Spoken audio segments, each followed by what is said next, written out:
Yun, so what's up guys, mga master, meron tayong meron tayong gagawin ngayon dito, speaker, ayan. Ang tatak nito mga master is D12 Crown D12 instrumental yan. At apat na piraso to mga master, kaya gagawin natin yung araw na to ngayon at itong gagawin natin. Yan ito mga master. Unang step mga master, ito susukatan muna natin yung laki nito. Yan. Tsaka saka natin siya gugupitin mga kamaster at papaluwangin natin yung kanyang butas. Butas ng cone ng speaker mga kamaster para swak siya. Yan. Shout out pala dyan sa mga kamaster natin, sa mga kapwa natin technician. Yan. Maraming salamat sa inyo mga kamaster. Yan. At take note mga kamaster, ingat lang tayo sa paggugupit kasi pagka nasobraan natin ang gupit kasi luluwang siya. Nahihirapan tayo kailangan yung saktuhan lang siya dito. Saktuhan lang dito mga kamaster yung butas niya. Yan, yung butas niya. Yan, kailangan sakto lang siya dito. Hindi naman siya alanganin, hindi naman siya para basta saktuhan lang siya.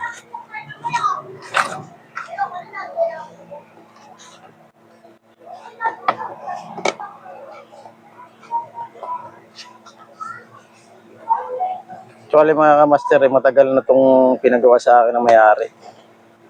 Medyo busy kasi tayo kaya ngayon lang natin na asikaso.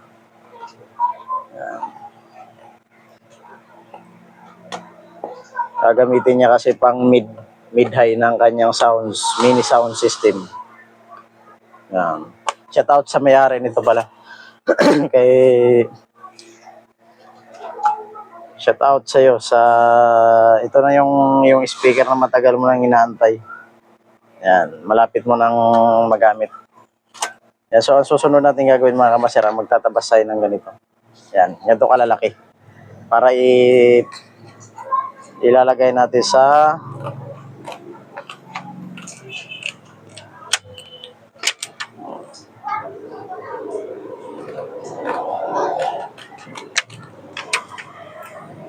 dito natin ilalagay mga kamaster dito.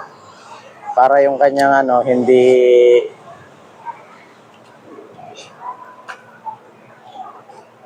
yan, dito natin ilalagay. Para naman hindi sumikip yung kanyang allowance, yung pinaka-guide niya mga kamaster.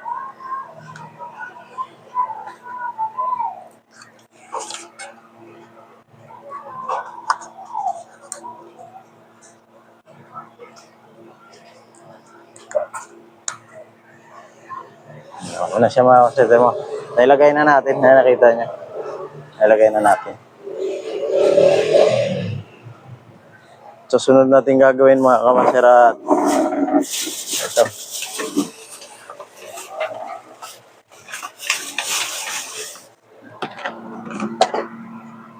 Ito naman yung pandikit na gagamitin natin mga kamaster. Epoxy. Yan, 5 minutes din to pero mas mabisa yung kulay dilaw nito mga kamaster. Yung isang epoxy 5 plus mas mabisa yung kaysa dito. Pero ito okay rin naman to. Natutuyo din naman, kaso yung isa kasi mga kamaster, yung kulay yellow, segundo lang yun mga kamaster, tuyo na agad. Pero ito kasi medyo matagal talaga ang nito. Pero okay na rin, pwede na rin mga kamaster. As lalagyan mo natin mga kamaster ng rugby yung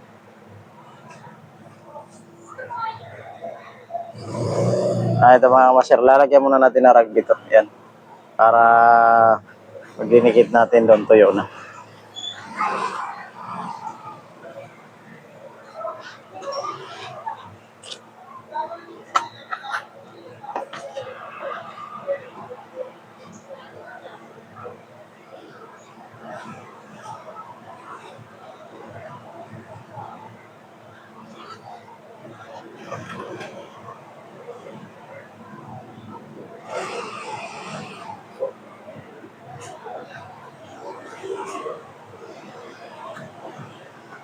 At susunod naman natin mga kamaster yung kanyang labi ng speed.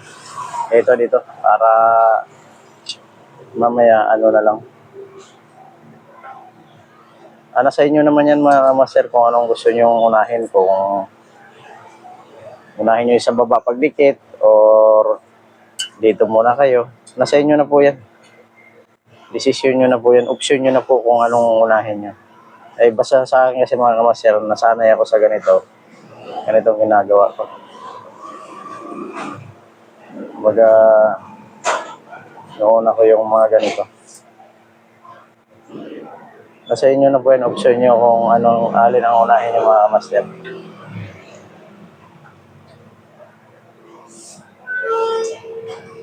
Wala na pala tayong rugby. Papabili tayo mamaya.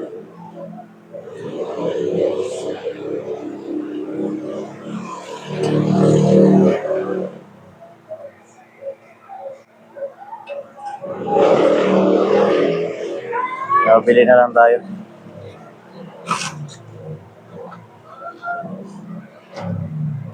So, yung pangalawa nating kuha muna tayo na isang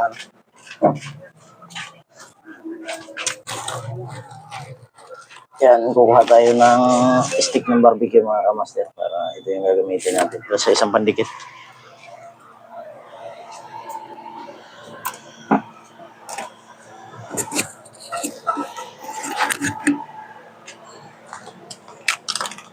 Ito mga kamaster at magano na tayo. Yan. Hahaluin natin to.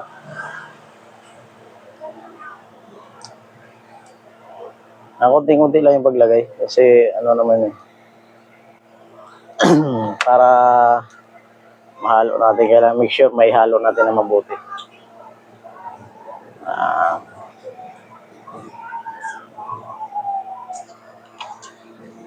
Mga kamaster, para mahalo natin na mabuti yan.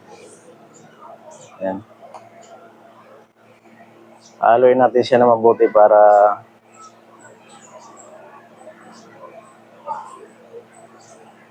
may lagay natin ng maayos para dumikit.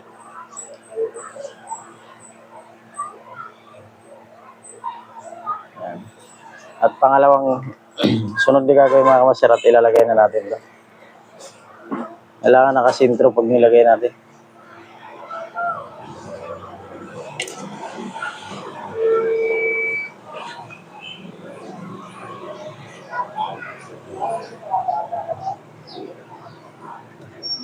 Lakayan natin konti ng butas mga kamaster kasi hindi siya pumapasok.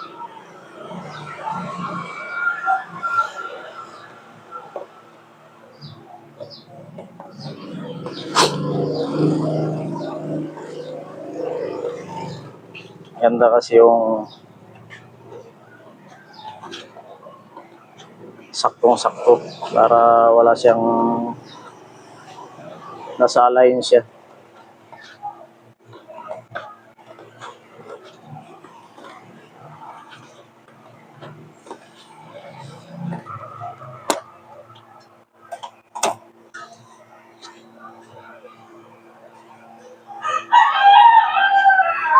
Yun.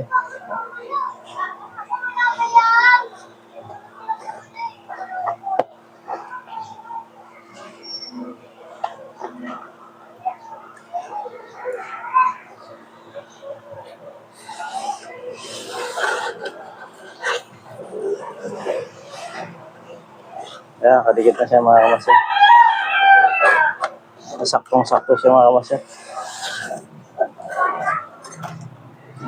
At kailangan natin yung gilid para make sure na dikit talaga siya. Tapos pangalawa natin ngayon mga master, ayan, ilalagay na natin itong tinimpla nating glue ay pandikit sa gilid.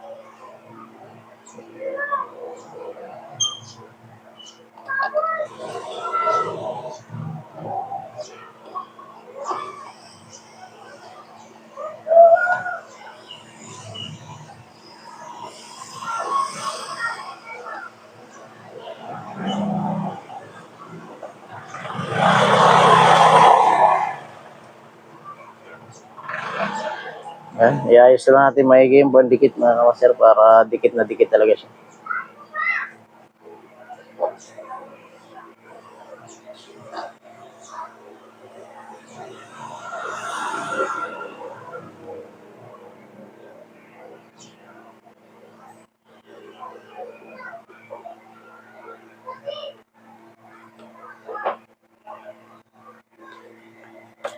Medyo may kamahalan na rin ngayon mga kamaster yung pandikit na ginagamit natin. Okay.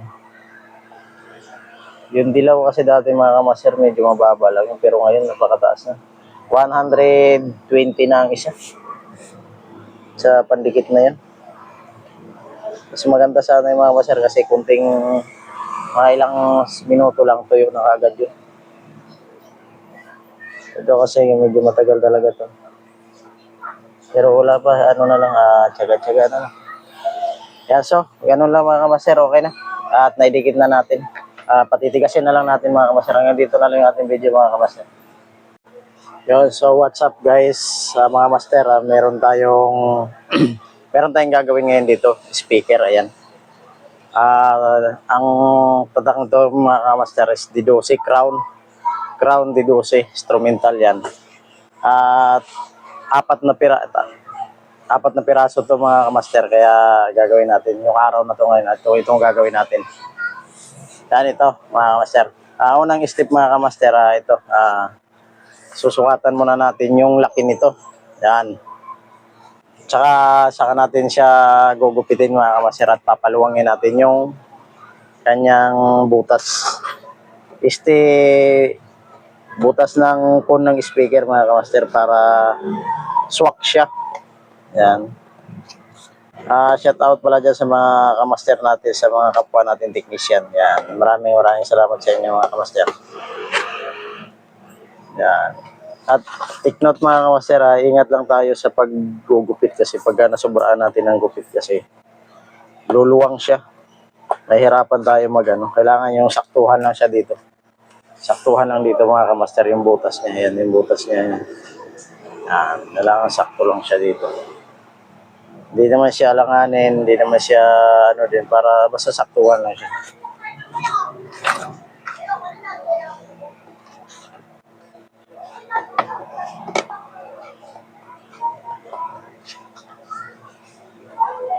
Actually mga kamaster, matagal na itong pinagawa sa akin ng may-ari. Medyo busy kasi tayo kaya ngayon lang natin na asikaso.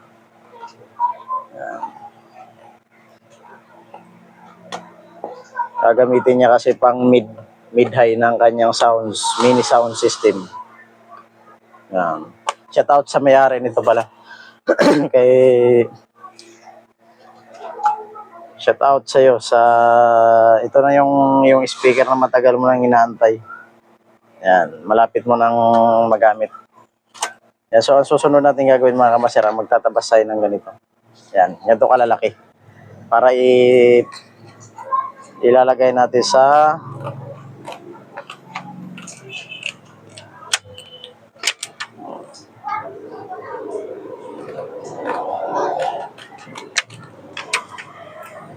dito natin ilalagay mga kamaster dito. Para yung kanyang hindi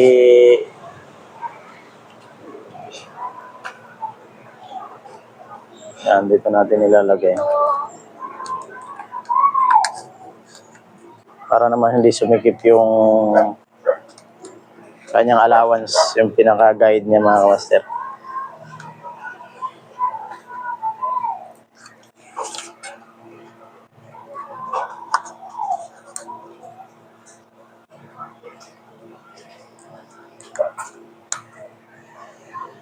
Ako na siya mga kamaster mo. Nailagay na natin, nakita niya. Nailagay na natin. Susunod natin gagawin mga kamaster at ito.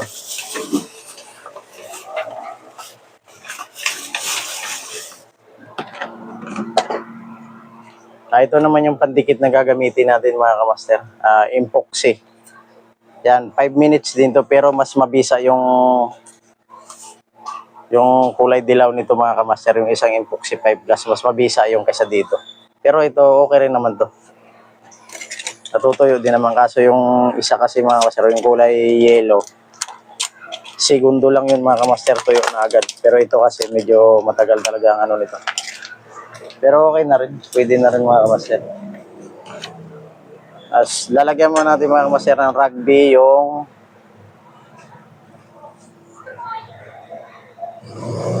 ito mga kamaster, lalagyan muna natin ng rugby to. Yan. Para pag dinikit natin doon, tuyo na.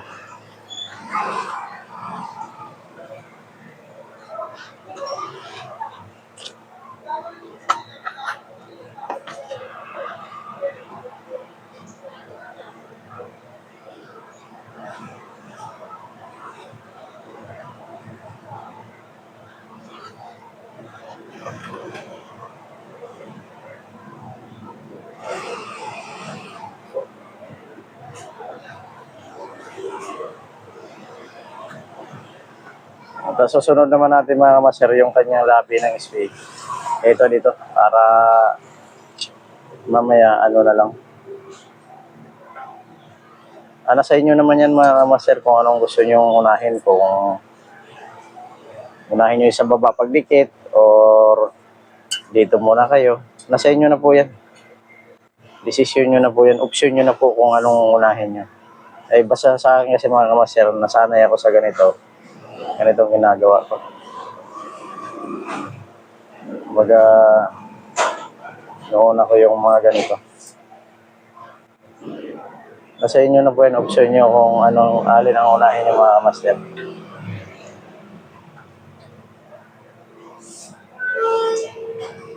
Wala na pala tayong rugby. Papabili tayo mamaya.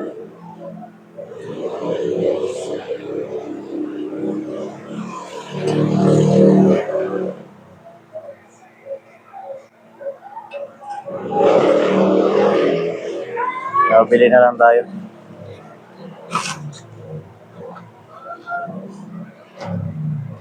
So, yung pangalawa nating kuha muna tayo ng isang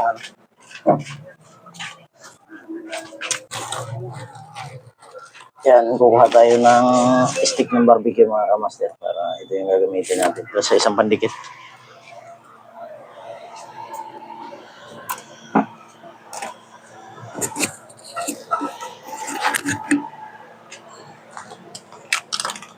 Ito mga kamaster at magano na tayo. Yan. Hahaluin natin to.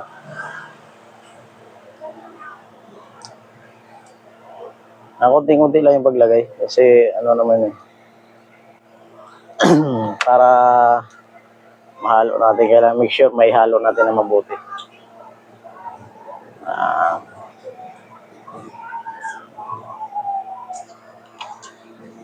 Mga kamaster, para mahalo natin na mabuti yan.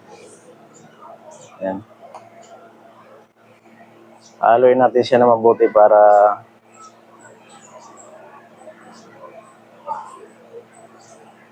may lagay natin ng maayos para dumikit.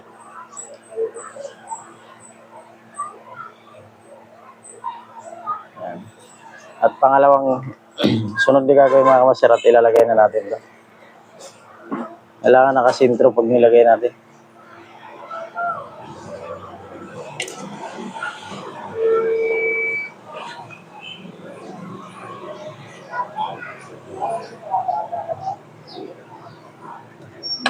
Lakayan natin konti ng butas mga kamaster kasi hindi siya pumapasok.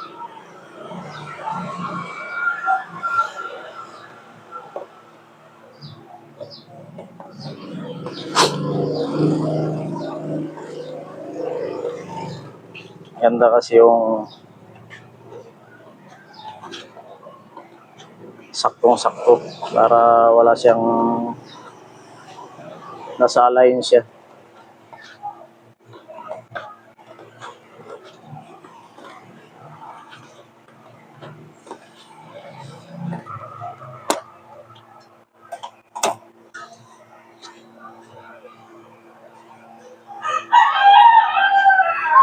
Yun.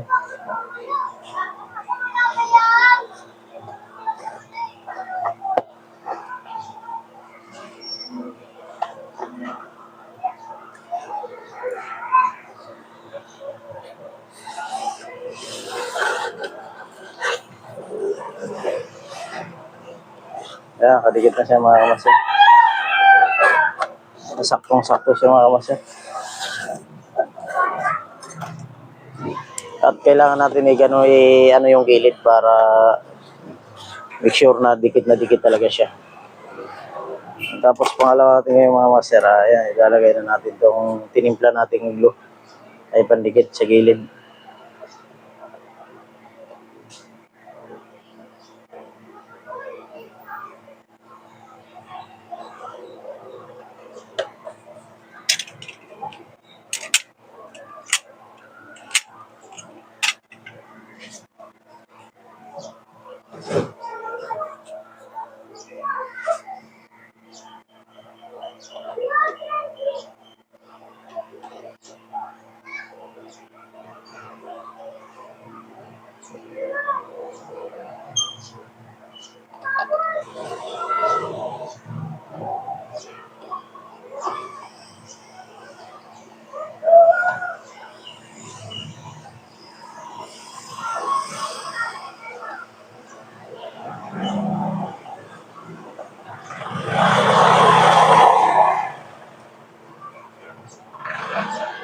Ayan, iayos na natin maigi yung pandikit mga master para dikit na dikit talaga siya.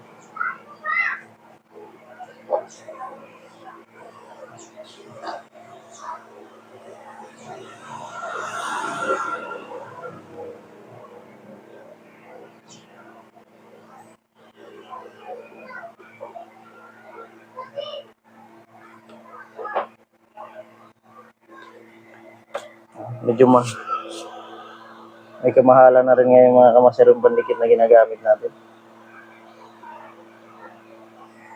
Okay.